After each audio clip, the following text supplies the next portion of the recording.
Hai, Assalamualaikum. Hari ni saya nak share satu feedback customer dari Akar Nafas yang buat saya rasa seronok baca.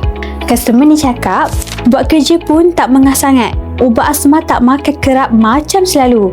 Dah botol kedua, Alhamdulillah. Klinik pun jarang dah pergi.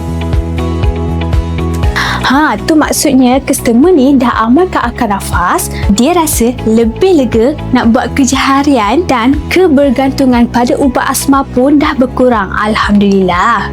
Ramai je orang anggap cepat semput ataupun asma ni benda biasa je. Tapi bila dah selalu tercungap-cungap nak buat kerja berat pun rasa cepat semput, lama-lama kualiti hidup pun terjejas sebab asyik bergantung pada ubat ataupun asyik ulang-alik pergi klinik ataupun hospital. Ada yang ikhtiar dengan Akar Nafas ni untuk bantu menjaga sistem pernafasan dari dalam. Bila diamalkan secara konsisten, ramai customer dah share diorang rasa nafas diorang lebih lega dan lebih mudah nak buat aktiviti harian. Siapa-siapa yang ada masalah cepat semput ataupun masalah pernafasan boleh dapatkan Akar Nafas sekarang.